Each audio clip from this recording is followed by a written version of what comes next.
Subscribe कीजिए हमारे YouTube channel Islamic world को और इस बेल आइकन को दबाना ना भूलिए हर रोज नया इस्लामिक वीडियो देखने के लिए। शुक्रिया। दोस्तों, कोलकाता में हुए रेप केस की घटना ने पूरे देश को झकझोर के रख दिया है।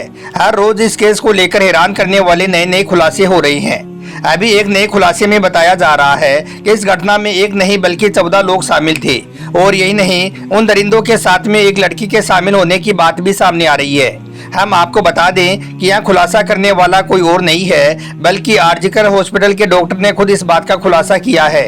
आज के इस वीडियो में हम आपको इसी के बारे में बताने वाले हैं और आपको बताने वाले हैं कि 9 अगस्त की रात दरअसल लेडी डॉक्टर के साथ में क्या क्या हुआ था। सुनकर आप भी चौंक जाओगे। और साथ ही आपको यह भी बताने वाले हैं कि आज हमारे देश भारत में सऊदी अरब के कानून लाने की बातें क्यों हो रही हैं। इसलिए आज का यह वीडियो आप सभी के लिए बहुत ही ज्यादा खास है। आप इसको आखिर तक जरूर देखें। और सबसे पहले, अगर आप भी सऊदी अरब का कानून को अच्छा मानते हैं तो आप इस वीडियो को दिल से एक लाइक जरूर करें और मेहरबानी करके इसे शेयर भी कर दें ताकि और भी लोगों के पास में यह वीडियो पहुंच जाए। तो चलिए दोस्तों, शुरू करते हैं। दोस्तों, जैसा कि आप सभी को मालूम होगा कि इस वक्त लेडी डॉक्टर के गुनहगारों के पॉलीग्राफी टेस्ट चल रही हैं। इस टेस्ट में यह बात निकलकर सामने आई है कि पहले लेडी डॉक्टर की खूब पिटाई की गई, इसके बाद में बारी बारी से उसका रेप किया गया। इस पूरी घटना में लड़कों का एक ग्रुप भी शामिल बताया जा रहा है। और यही नहीं बल्कि इस घटना में हॉस्पिटल के बड़े बड़े डॉक्टरों के नाम भी निकलकर सामने आ रही हैं। इस तरह से देखा जाए तो इस घटना की जांच अब पहले से भी ज्यादा उलझती हुई नजर आ रही है। आपको पता है कि इस पूरे मामले की जांच सीबीआई कर रही है। इनकी जांच में हर रोज नए नए खुलासे हो रही हैं। इन सब बातों को देखते हुए अंदाजा लगाया जा सकता है कि इस मामले में और भी बहुत सारे पर्दे खुलेंगे और भी बहुत सारी राज निकलकर सामने आएंगी और ना जाने कितने लोगों के नाम उजागर होंगे। दोस्तों, जैसे जैसे इस घटना की जांच आगे बढ़ रही है वैसे वैसे हॉस्पिटल के कर्मचारियों और डॉक्टरों के पसीने छूटते जा रही हैं। मीडिया रिपोर्ट्स की माने तो इसी हॉस्पिटल के एक डॉक्टर ने बताया है कि इस घटना को पूरी प्लानिंग के साथ में अंजाम दिया गया है। बताया जा रहा है कि हॉस्पिटल के जिस सेमिनार हॉल में यह घटना घटी है उस सेमिनार हॉल में हॉस्पिटल के सारे डॉक्टर लंच करने के लिए जाया करते थे। लेकिन 9 अगस्त की रात जो लेडी डॉक्टर थी जिसके साथ में यह घटना घटी है उसे अकेला ही सेमिनार हॉल में भेज दिया गया ताकि वो वहां पर जाकर आराम कर सके। लेकिन फिर उसके साथ में यह बड़ी घटना घट गई। इस घटना में हॉस्पिटल के डॉक्टर उनके बहुत सारे साथी भी शामिल थे। कहा जा रहा है कि 9 अगस्त की रात पहले लेडी डॉक्टर ने अपने सभी दोस्तों के साथ में बैठकर खाना खाया था और इसके बाद वो उसी हॉल में रेस्ट करने लगी थी।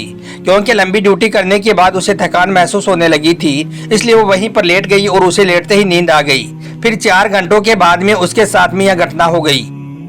बताया जाता है कि लेडी डॉक्टर इससे पहले कभी भी उस सेमिनार हॉल में अकेली नहीं गई थी। जब भी जाती थी तो अपने साथी डॉक्टरों के साथ ही जाती थी।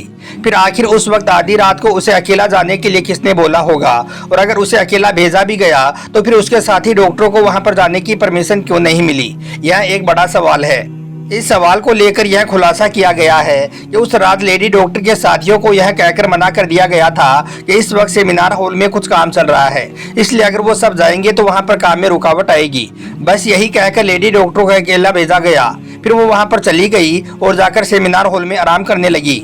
दोस्तों, मीडिया रिपोर्ट्स की माने तो घटना से 4 घंटे पहले 4 लोगों ने मिलकर एक साथ में खाना खाया था। उनमें एक लड़की भी शामिल थी। खाना खाने के दौरान लेडी डॉक्टर की उन चारों से किसी बात को लेकर झगड़ा हो गया था। उस वक्त उन चारों ने लेडी डॉक्टर को धमकी दी थी और फिर वो वहां से चले गई थी। बस फिर इसी बात को लेकर फिर उन चारों ने लेडी डॉक्टर पर हमला करने की साजिश रची थी।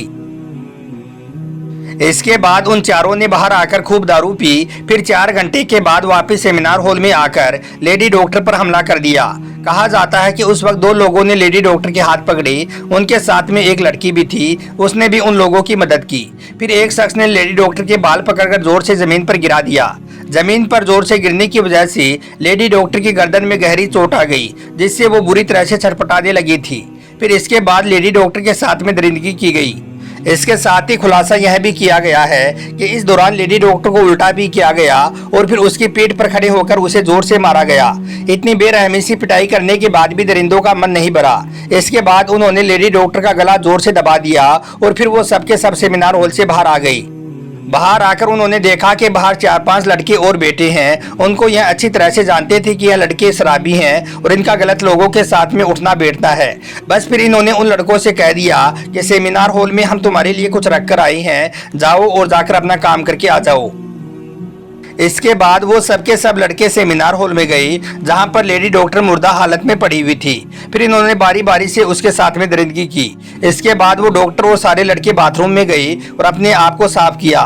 फिर इसके बाद सबूतों को मिटाने की कोशिश करने लगे। फिर सीसीटीवी फुटेज के आधार पर पकड़ा गया एक लड़का जिसका नाम है संजय रॉय।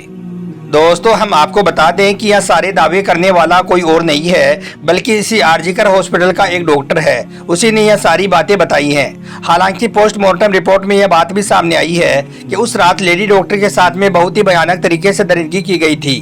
पीड़िता की मां ने भी बताया है कि जब वो वहां पर पहुंचे थे तो उस वक्त हमारी बेटी के बदन पर एक भी कपड़ा नहीं था और जिस्म के बहुत सारे हिस्सों से खून बह रहा था। अब आप ही सोचिए इस बहन ने उस वक्त कितना दर्द और कितनी पीड़ा सही होगी। मीडिया रिपोर्ट्स की माने तो इस तरह के रोज नए नए खुलासे इस केस को लेकर हो रही हैं। अब इन दावों में कितनी सच्चाई है यह तो इस केस का खुलासा होने के बाद ही पता चल पाएगा। अब दोस्तों, आप सोच रहे होंगे कि हमारे देश भारत में रेप के मामले इतने ज्यादा क्यों बढ़ रहे हैं। तो हम आपको बता दें कि हमारे देश भारत में रेप के मामले में कानून बहुत ढीला है। रेप के खिलाफ यहाँ पर कोई भी सख्त कानून नहीं है। बस यही वजह है कि आज हमारे देश भारत में इस तरह की घटनाएं लगातार बढ़ती जा रही हैं। याद रखें, जहां पर जुर्म की सजा जुर्म के हिसाब से दी जाएगी तो वहां पर फिर दोबारा कोई भी ऐसा जुर्म करने के बारे में सोच भी नहीं सकता है। लेकिन हमारे यहाँ तो रेप के केस इतने लंबे लंबे चलते हैं कि इस बीच या तो मुजरिम आसानी से बच निकलता है या फिर उसे वो सजा ही नहीं मिलती है जो सजा उसे मिलनी चाहिए थी। बस इसी वजह से हमारे यहाँ पर इस तरह के केस बढ़ते ही जा रहे हैं। दोस्तों, रेप करने की जो सजा सऊदी अरब में है, काश वो सजा हमारे भारत में भी होती तो शायद आज हमारी डॉक्टर बहन के साथ में ऐसा ना होता। हमारे देश भारत में भी रेप के मामले ना के बराबर होते। आज हमारे देश भारत में जगह जगह पर रेप करने पर मौत की सजा की मांग की जा रही है। मगर हम आपको बता दें कि इस्लाम में यह सजा आज से 1400 साल पहले ही तय कर दी गई थी। अबू दाऊद शरीफ में है कि एक मर्तबा अल्लाह के प्यारे नबी के दौर में एक औरत अपने घर से बाहर निकली। वो कहीं पर जा रही थी, लेकिन फिर रास्ते में उसे किसी शख्स ने पकड़ लिया और उसका रेप कर दिया। फिर जब यह मामला अल्लाह के प्यारे नबी की बारगाह में पहुंचा तो आपने उस रेप करने वाले शख्स को संसार करने का हुक्म दे दिया। अब आप सोच रहे होंगे कि यह संसार क्या होता है। तो हम आपको बता दें कि संसार यानी कि रेप करने वाले आदमी को जमीन में आधा गाड़ कर पत्थर मारे जाएं और वो पत्थर भी तब तक मारे जाएं जब तक कि वो मर ना जाए। अब आप जरा सोचकर देखिए कि यह कितनी दर्दनाक सजा है, क्योंकि रेप करने वाले दरिंदों को मरने से पहले काफी पीड़ा और दर्द से गुजरना पड़ता है। इसलिए फिर ऐसी सजा को देखने के बाद कोई भी इंसान ऐसा करने के बारे में कभी सोच भी नहीं सकता है। याद रखें, हमारे यहाँ पर रेप जैसा घिनौना काम करने वाले लोगों को ऐसी सजा दी जानी चाहिए कि उनकी रूह कांप जाए। और यही नहीं, उस सजा को देखकर हर उस इंसान को भी यह सबक मिल जाए जिसके मन में ऐसा करने का ख्याल आता है। दोस्तों, आज बहुत से देशों में रेप के खिलाफ सख्त कानून बने हुए हैं। वहाँ पर कोई रेप करने से पहले 1000 बार सोचता है। यही वजह है कि उन जगहों पर इस तरह के मामले बहुत ही कम देखने को मिलते हैं। अब आप जरा सऊदी अरब को ही देख लीजिए, यहाँ पर आपको रेप के मामले ना के बराबर देखने को मिलेंगे, क्योंकि आपको मालूम है कि सऊदी अरब एक इस्लामिक कंट्री है और यहाँ पर कानून भी इस्लाम के ही चलते हैं। यहाँ पर किसी औरत का रेप करने वाले को सीधी मौत की सजा दी जाती है और यह मौत की सजा भी इतनी ज्यादा दर्दनाक होती है कि जिसे देखकर हर किसी की रूह कांप जाती है। याद रखें, किसी भी अपराध की सजा जितनी जल्दी होगी और जितनी बड़ी होगी, लोग उस अपराध को करने से उतना ही ज्यादा खौफ खाएंगे। यही वजह है कि सऊदी अरब में रेप के मामले ना के बराबर देखने को मिलते हैं, जबकि हमारे यहाँ पर इस तरह के मामले लगातार बढ़ते ही जा रहे हैं। हमारे यहाँ पर कभी किसी मासूम बच्ची का रेप हो जाता है तो कभी किसी लेडी डॉक्टर का। इसके बाद फिर कुछ दिन उसकी चर्चा होती है, इतने में आगे किसी और बहन बेटी के साथ में रेप हो जाता है, ऐसा सुनने को मिलने लगता है।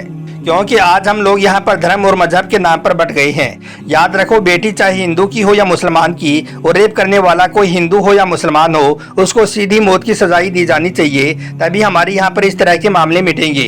इसलिए अब हमारे देश भारत की सरकार को भी इस रेप के खिलाफ कड़े से कड़ा कानून लाना चाहिए, ताकि लोग इस घिनौने काम को करने से पहले 1000 बार सोचें।